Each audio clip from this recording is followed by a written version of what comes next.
Hello, good morning, good afternoon, good evening. Welcome again to another episode on Talk Architecture with your host, Naziaty Muhammad Yaacob.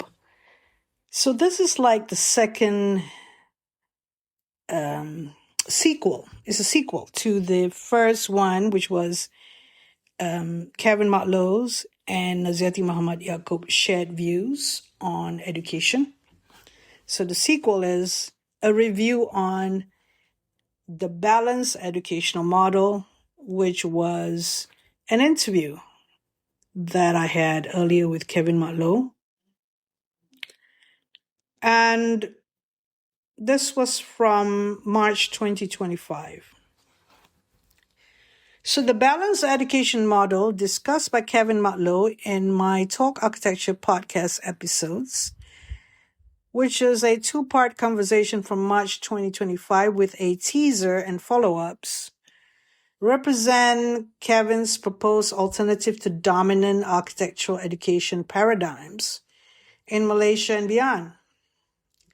It emphasizes inquiry over indoctrination, relationships and context over form or branding, guidance or mentorship over superficial collaboration, and a diversified liberal arts-like approach that fosters critical thinking, ethical responsibility, and relevance to real-world situations, especially in tropical or monsoon conditions.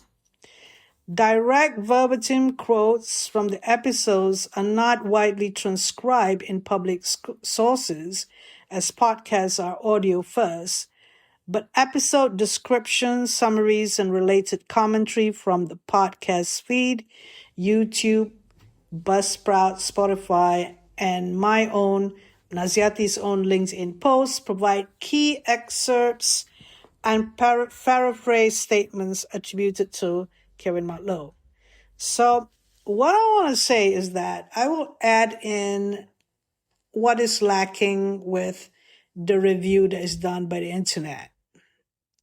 So here are the most representative ones drawn from those materials that is suggested, which, yes, I will add commentary to those.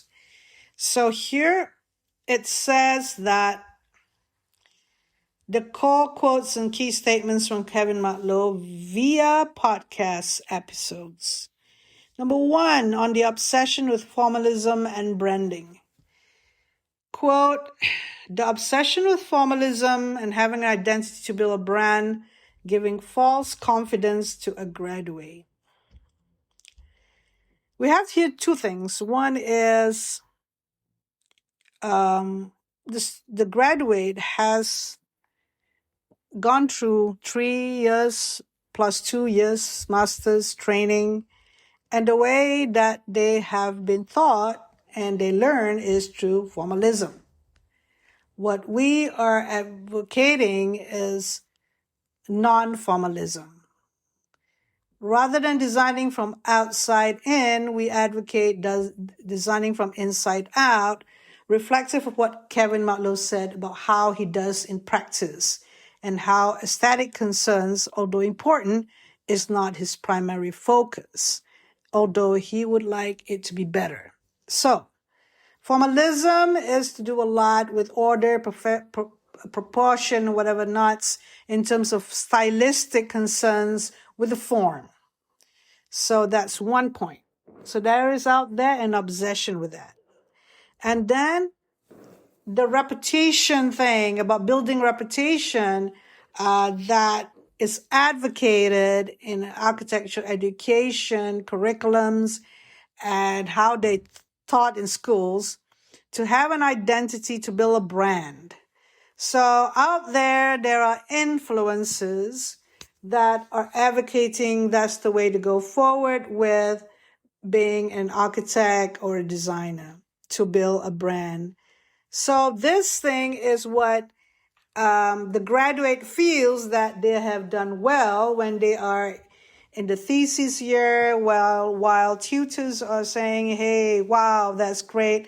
You have an identity It is giving false confidence to the graduate, and the graduate has a false sense of confidence to go into practice. So the graduate could be a commercial architect, but don't propose to be a social architect or someone doing for community when you're actually commercially oriented with thinking about your branding and your identity and your reputation, basically. I mean, identity is something that is born out of it, right? So these are these things that we had discussed actually in the podcast. So what is highlighted in part 2 description in the podcast platform is that Kevin Matlow critiques how schools push students toward creating a personal style or brand early, leading to illusory, illusory confidence rather than genuine architectural depth. So I can remember that he would tell the students that you got to go out there and just get the experience, and then you'll be mature by the age of 40. But some people may not want to wait that long, and they would just go in there based on whatever experience that they have and try to build the brand. So, of course, you can debate this till the cows come home, but we're just talking about what we think. There are a lot of things that I agree with Kevin Matlow, obviously. So the second one is the quotes that we can find from all these podcast episodes on the power of relationships by Kevin Matlow. Quote, focus need to be on the power of relationships when dealing with building type. For example, an airport is not about a gateway, but how to accommodate a large volume of people. Therefore, understanding rather than just looking at a series of relationships is imperative.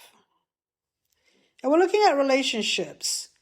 We have this matrix that we do, or a bubble diagram. This space relate to that space, and then it's a reflection of the program, but then you'll start saying that this space needs to be nearer to this space. So those are a series of relationships, and they're there. But it's more than that, you see. It's asking deeper questions about what is an airport. And when Kevin Matlow mentioned in a lecture for Chulalongkorn University, talk about the experience of walking, and I would be talking about this from my point of view in terms of everyone walks. Some people do get assisted with mobility device when they go through an airport, but basically you have to go a series of spaces, and there are these formal things that need to be done, like going through immigration and going through customs. But you also need to go to the toilet, you need to go and wait in the departure lounge. So there are all these series of walking in an airport. And how do you actually solve the problems that one faces? You design an airport like a typical way of designing it, like as if it's like a series of rooms. And then you this is something that I assume that you would just brush it up with a ceiling and a form to accommodate to that volume, that number of people. One thing, of course, you need to study the number of people and how to make it comfortable for everybody to be in a space that is, could be overcrowded because there's long lines of wait at the immigration, for example. It also has to do with the services and operations rather than just the design, but one could actually make it better with the design, how one experiences going into the airport. And something that we have to do many times over going through the airport. So what Kevin Matlow is trying to imply in the power of relationships is from the part 2 summary of the the podcast on balanced educational model. This underscores Kevin's view that education should teach relational understanding, program context uses, climate, over isolated formal gestures or symbolic icons. This got me to thinking about KLIA and how KLIA was conceived, because it's a national project. And what you call it, airport in the forest in the airport sort of analogy. But that was a big criticism of KLIA.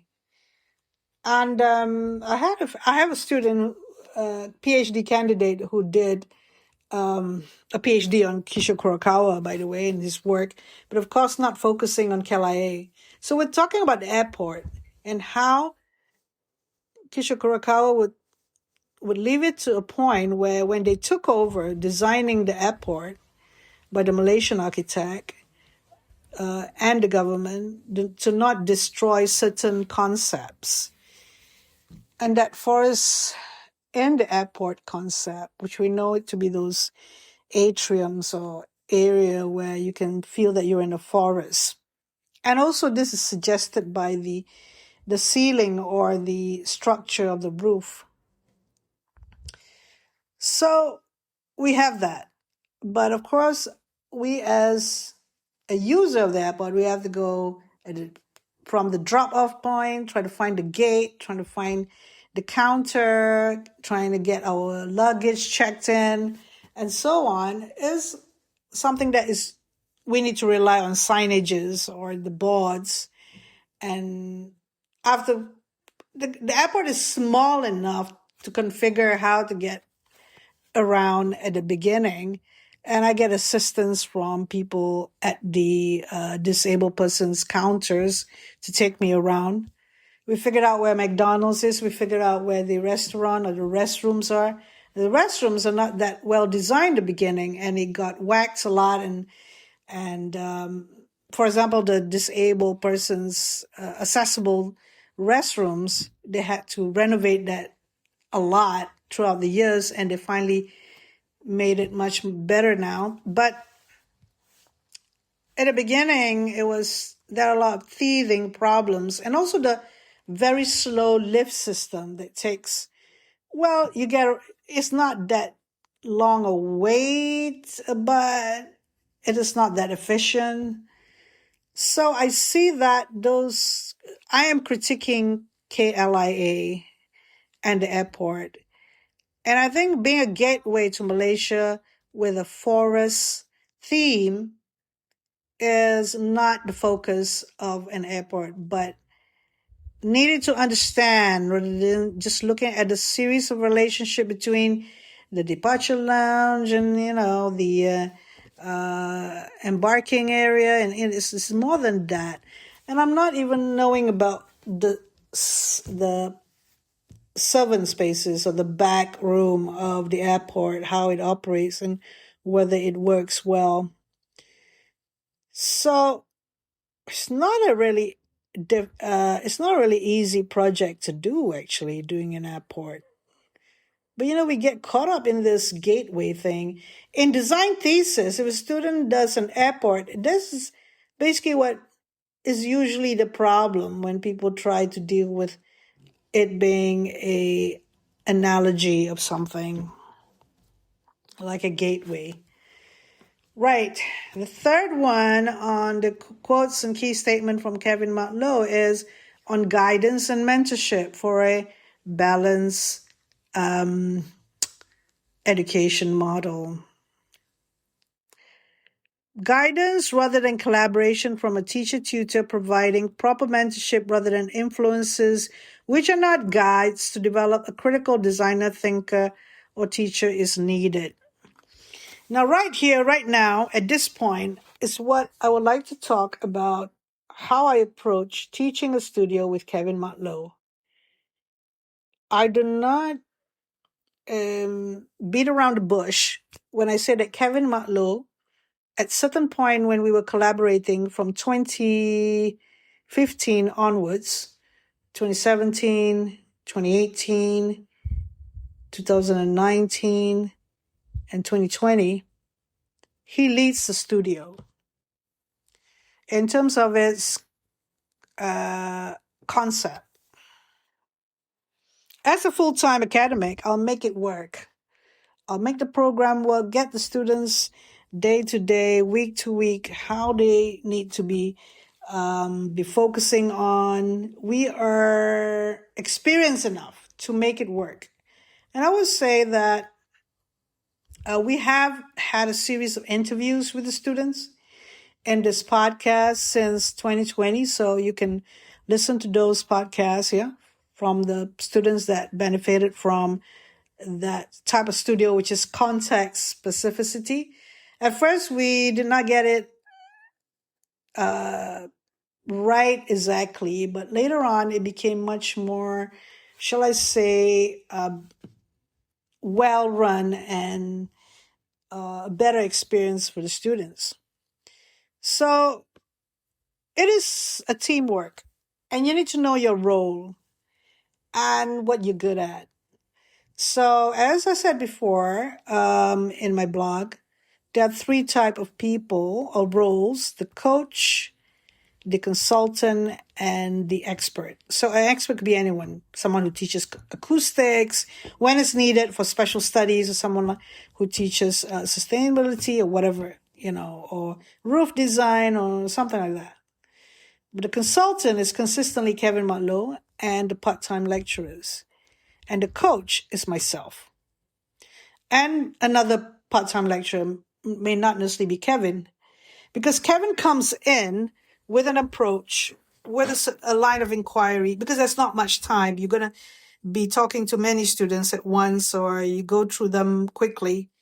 So there is a way to engage with students that he's concentrated on, depending on their level of skills or competence. So for the weaker, well, we want to say weaker, but they're not really weaker in the sense that it seems like they lack of many skills. So that's why they have to pick it up, really. And I mean, it could be bad at drawing, or, they could be, their heads are muddled, or they have been taught wrongly. There's a lot of unlearning has to be done and relearning.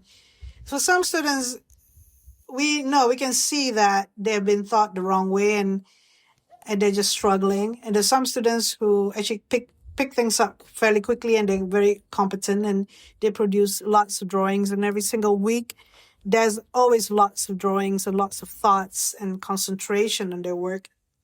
So I believe that as well, and Kevin as well, and all the part-timers that are with us. And I want to have a shout out to those who are involved, like Lisa Fu, Go IT, Anthony Tu, Lim Tek Bain. I mean, they were part of the studio teaching team. And then we have the external critiques as well coming in, who know what we want from the students and know how to guide the student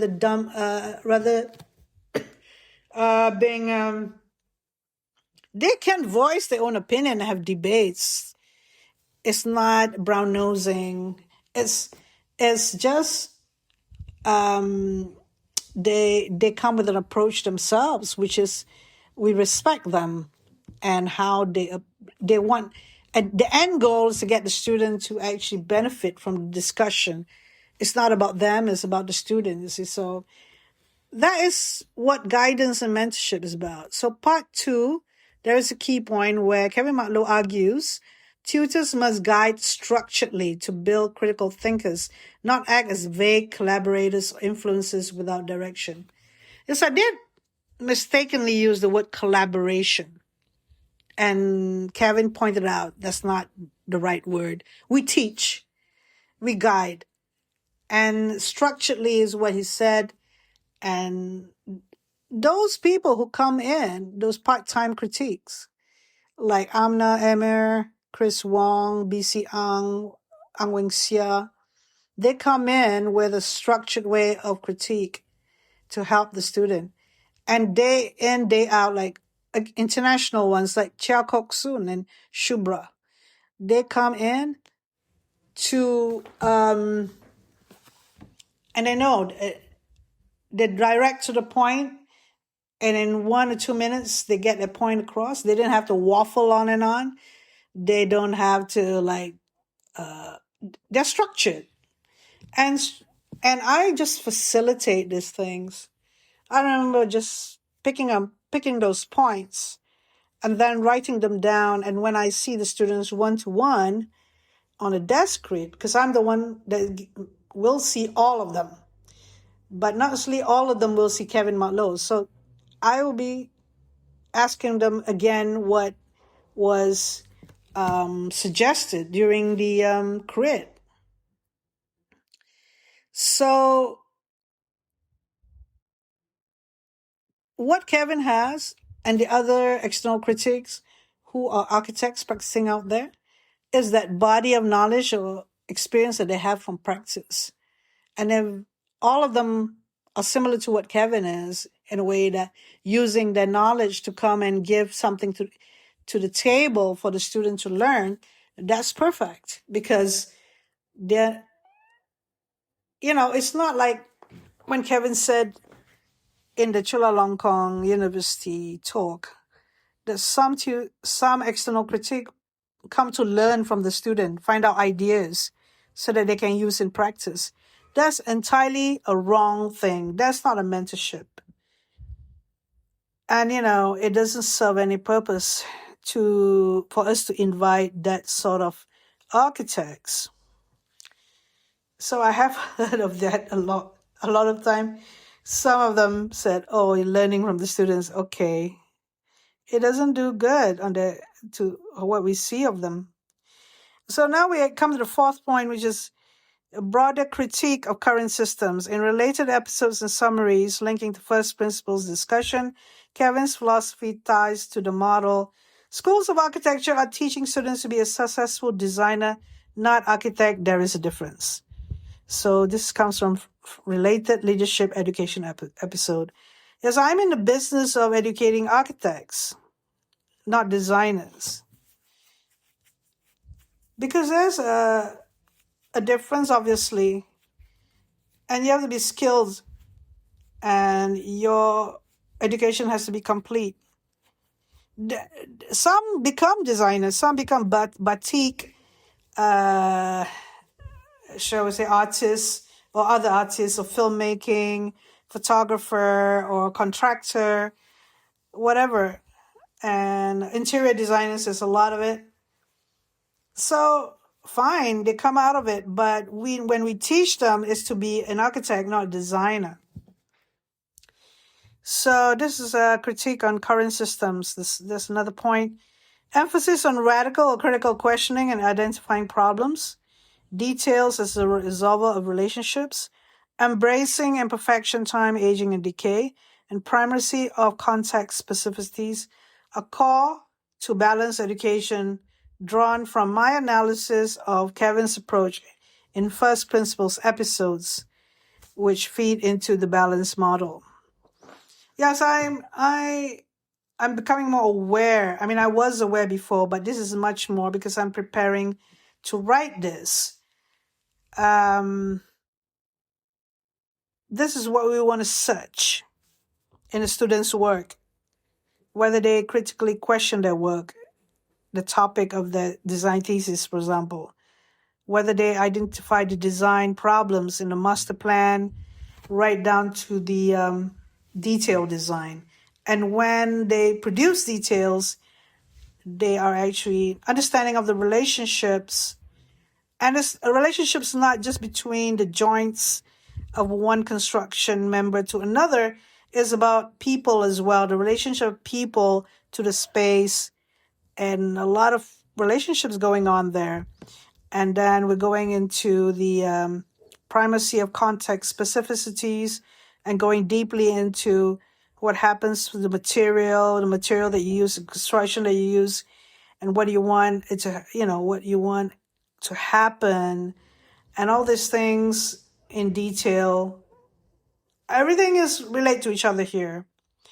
Embracing imperfection, time, aging, and decay, the use of certain materials that Kevin Matlow uses because he knows that's the best steel and concrete and all that is the best way of building in Malaysia. And there's some factors that we've discussed earlier when we discussed about in the previous episode.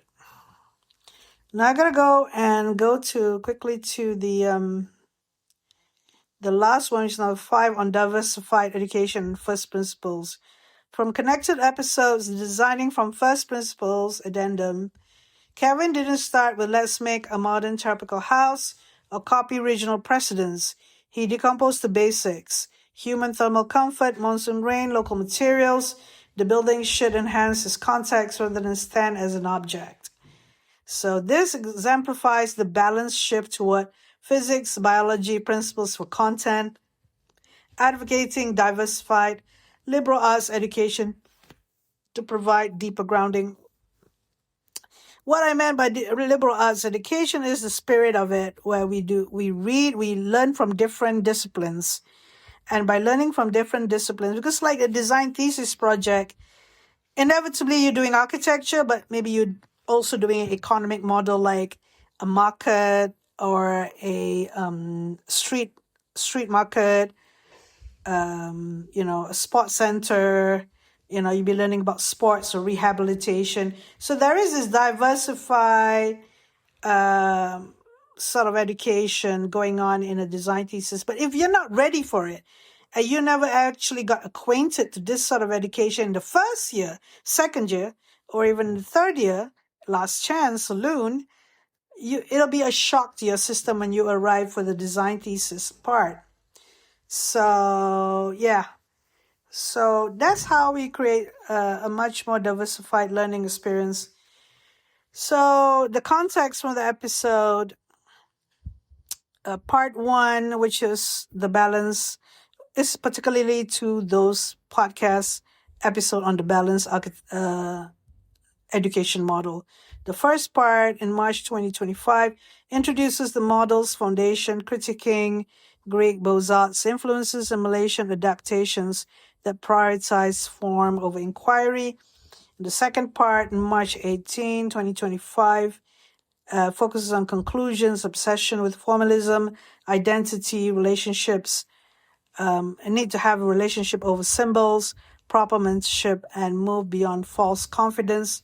So also there was something in my teaser to provide a synopsis to frame the model as a response to indoctrination. We have previous episodes since 2021 where we talk about indoctrination, emphasizing on a balance, inquiry, context, and humility.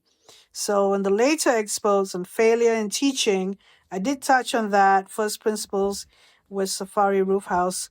We build on this and show how the model applies practically. So, of course, for the balanced education model, the points reflect Kevin Matlow's consistent voice. Education should cultivate thoughtful architects who question paradigms, prioritize context, relationships, and ethics, embrace imperfection rather than branded designers chasing style or market success. So that is all for this episode, an additional episode on reviewing the balanced education model. Thank you very much for listening. Have a good day.